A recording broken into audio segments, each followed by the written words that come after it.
Good morning. My name is James Bogart. I am CEO and president of Bogart Wealth. Just a quick introduction to Bogart Wealth. We're what's called a registered investment advisory firm. We're managing actually about $1.2 billion of client assets. It's approximately 750 households, and about 90% of those are ExxonMobil households. So high level proficiency within the ExxonMobil benefit programs.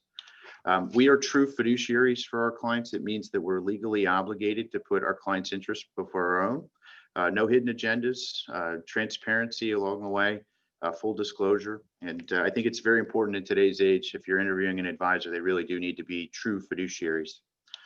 There are 18 folks on my wealth management and planning team. I've got four, actually now five on the tax team. We have three offices, one in McLean, Virginia, one in Houston, Texas, one in the Woodlands, Texas. And our mission is to help our clients achieve financial peace of mind by preserving and maximizing intergenerational wealth. You know, what we found is your kids and your parents can be some of the largest variables on anyone's financial plan. We've made it part of our firm's culture to give them access to certified financial planners. And one of the calls to action from any of the events that we're doing is to actually offer an absolutely no cost, absolutely no obligation, complimentary financial planning session. It's a really great way to get to know us a little bit better, but also understand where you're at in terms of your overall scenario. We also do a significant number of other educational events. Part of who we are is we do believe in educating. So we have one on the retirement planning timeline, one on retirement income planning, one on Social Security and Social Security strategies, one on estate planning, one on tax planning and tax strategies, one on NUA, net unrealized depreciation and post-retirement income strategies, one on long-term care insurance, one on Roths versus traditional 401ks and IRAs. And we also have one on mega backdoor Roth conversions. So, and all of our events, including today, we're recording, they're up on the website. Feel free, there are legacy versions of each of these, and we're going to continue to roll out new ones as well going into 2021. All right, so today's talk, we're really specifically talking about how do discount rates affect the ExxonMobil lump sum calculations. And the reason this matters is because interest rates have parabolically moved down for the last several months, and it's caused the lump sums to get bigger. But there are one critical nuance to all of this, which was in 2006, there was the Pension Protection Act. And what this did was it limited companies who were offering lump sum options on their pension programs. It established a series of discount rates that are going to be used. It also established the actuarial tables that are going to be used. And so what it did is actually created two different age groups for the ExxonMobil program. We'll talk about that in a second. A couple other nuances that the Pension Protection Act had done was it clarified that non-spousal beneficiaries can do rollovers. It also clarified that tax paid balances can roll over to a Roth IRA. It clarified company matches can be diversified. So many of you might remember prior to 2006, in order to get the extra 1% on the match, you had to have it all go into ExxonMobil stock. That's obviously no longer the case. And then lastly, the Pension Protection Act defined IRA and 401k contribution limits. So within the ExxonMobil program, there's two categories or two age groups of households. There's the grandfather category, and then what we would define as everybody else. But in order to be in the grandfather category, you had to be over 50 at the end of 2007 with more than 10 years of service. Another way of looking at it is you were 55 and had 15 years of service by December 31, 2012. Or you were born before 1958 and hired before 1998. Now, for this age group, the math is actually pretty simple. We take 95% of the 30-year Treasury rate, and it gets rounded up to the nearest quarter point. And this age group also uses the ExxonMobil 2000 mortality table. And so being that it's based off of the 30-year Treasury rates, you can just look at the history of what 30-year Treasury rates have done and essentially model out what this discount rate has been doing. And for the last 40 years, it's been in a downtrend. But if we look more at more recent time frame, we do model and project out. So we know that the first quarter discount rate was at 1.25%. Now that the fourth quarter has closed out for 2020, we know that the second quarter discount rate for the grandfather category is moving up to 1.5%. And we are going to be starting to model out for the third quarter By all indications right now, there's a pretty decent probability that we'll see that rate move up to 1.75%. And just as a side, for both categories of households, every single week we send out our projections. If you're not on that list, feel free, email me or any one of my team members. We'll get you on that list so that you're getting those distributions. All right. So then there's everybody else. Now, everybody else, this is actually a little bit trickier, but it was anybody who was under 50 as of December 31, 2007, or born after 1957 and hired after 1997. But for this age group, we actually are using 3 different segments, and they're very creative with the names. They called them segment 1, segment 2, and segment 3. But these are all based off of high quality corporate bond yields. Now, these rates are published every single month by the IRS, and they're supposed to be replicating off of AAA rated corporate bonds. But since they're corporate bonds historically are higher than treasury bonds. So higher rates means smaller lump sums.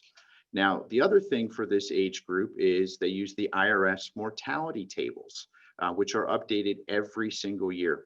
That is a pretty critical difference between the grandfather category and the non-grandfather category, in that with the mortality table updating every single year. And if you recall, the grandfather category, it hasn't been updated since the year 2000. So people are living longer. Longer longevity means bigger lump sums as well. So when we look at these 3 segments, it's actually, we're looking only over the last 7 years here, but you can actually see the trajectory has been very similar to what we've seen with the treasuries, where all 3 segments overall have been moving down. And again, we do send this out every single week, but what we've been watching is, we know in the first quarter, the blended discount rates were at the lowest they've ever been, 2.35% for somebody who was retiring at the age of 60, 2.49% who's for somebody retiring at the age of 55. And so we all know those published rates. It's 0.52 for segment 1, so that's short-term bonds. Segment 2 is at 2.27, segment 3 is at 3.09. And we still have our projections for the second quarter. We'll get the official numbers from the IRS most likely around January 16th, but we're modeling that segment 1 came down a little bit more, segment 2 went up, and segment 3 went up. We're projecting an increase of 0.04% for somebody who is retiring at the age of 60, and 0.03% for somebody who's retiring at the age of 55. Now, I'm sure this is confusing, so we're going to use an example to kind of explain how these are derived, and then how we created these single rate equivalents. So just as a hypothetical, we are looking at somebody, and again, using the first quarter rates because those are the known rates. So again, segment 1 is at 0.52, segment 2 is at 2.27, and segment 3 is at 3.09. Now, what happens is the first 5 years of someone's retirement is actually using segment 1. The next 15 years are using segment 2. And then anything else up to the age of mortality uses segment 3. So as an example, we're just saying it's $1 million lump sum. It's an annuity payment of $4,579.33 per month, or $54,952 a year. They have a life expectancy of age 84. It means that you're going to receive an annuity payment through the 83rd year. And so, as I mentioned, from 60 to 64, you're going to have segment 1 apply. From 65 to 79, you'll have segment 2.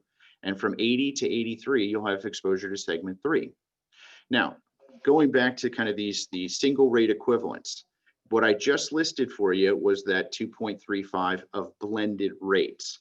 Now, the reason that you'll see 2.49 for somebody who is retiring at the age of 55 is because they're going to have 5 more years of exposure to segment 3, which is the highest of the 3 rates, 3.09. And so again, if we just adjusted this model, you would see that there'd be 5 more years on the table. It would obviously drop the annuity payment a little bit, but you'd have more exposure to that higher discount rate. Very simple example, but we wanted to model what the impact would be and explain how this works. Now, couple things related to the the non-grandfather category. The first month of the quarter has no impact on the preceding quarter's discount rate. So for example, October had no impact on what will be the second quarter rates. It was built entirely just off of November and December's rate history. So it makes it a little bit more challenging as we're tracking this, obviously even tracking off of these proxies, which aren't even definitively in existence. The IRS is publishing these numbers every single month. Now for the third quarter, January will have no impact, and it will be based entirely off of what happens in February and in March. Now we are starting to see a little bit of a bottoming pattern developing, and we are starting to see rates gradually rising back up. And if the first week of January thus far has been any indication on what discount rates are doing, a pretty decent probability that we're going to see rates continuing to drift on up. I don't think it's going to be parabolic. I think it's going to be more gradual in nature, but it's just something that we're going to want to be watching and considering. And the reason I talk about that is because we want to talk about the sensitivity to what happens to your lump sum if rates go up or they go down. Now, as of late, everybody's experienced rates coming down, and they've come down pretty significantly. But as rates do start to rise back up, it is going to have a little bit of a deterioration associated with the lump sum values. And so we're using the same example as the previous slide of $1 million lump sum. And general rule of thumb, approximate rule of thumb, is that a 1% movement in discount rates equates to approximately a 10% change in the lump sum up or down. And so here's, for example, if rates increase by 1%, that $1 million lump sum is actually going to go down by 9.5% to $905,157. A whole 2% move. And again, that means 2% across all three segments, but that would cause it to go down by 18%, down to $822,000. And from what we've experienced recently with rates coming down as much as they have, rates decreasing by 1% actually is an 11% increase. Takes the $1 million lump sum up to $1.109 million. So just some examples, things to think about. Now, people often ask us the question of, well, I can retire, but should I delay taking my pension? And I would say by default, sure, but understand the decision that you're making and some of the implications that you're having along the way. So typically for those that we're talking about deferring, taking the lump sum, it's first off, they don't need that particular bucket of money. Now, if you're under the age of 59 and a half, odds are we're not touching that bucket of money anyways. But first off, you don't need the money. If you're retiring before the age of 60, now the reason it's retiring before the age of 60 is because ExxonMobil does impose an early commencement discount. If you're taking the annuity, it's approximately 5% per year. If you're taking the lump sum, the discount does translate to about 2.5% per year. And also the other reason that we're going to recommend delaying commencement is if we're taking a lump sum and we are expecting those interest rates to fall. So just some things to think about. And I think it's important as we're watching what discount rates are doing. That's only one variable of anyone's plan. We need to make sure that we're factoring it in conjunction with other factors. For example, continuing to work and having an income, continuing to save, continuing to not spend. Those are all material when it comes to someone's long-term wellness and financial wherewithal. So the other thing that we did, and this is something we do for all of our clients, is we build out a roadmap, and it's helping with what some of those critical dates are going to be when we're going to need to be executing something here. And this is just an illustrative example. It's not intended to be the roadmap for somebody who is retiring as part of the voluntary program at the end of the month. But what we did was we said, if you have a February 1st benefit commencement date, what are some of the dates that sequence with that? And so, trigger happy. Some of the dates that are associated with that is the earliest you can request your package is 120 days out. So that would be October the 4th. And when we do request the package, we need to know the three critical dates. So it's last day on the payroll, first day of retirement, and benefit commencement date. Now, benefit commencement dates are always the first of the month, always.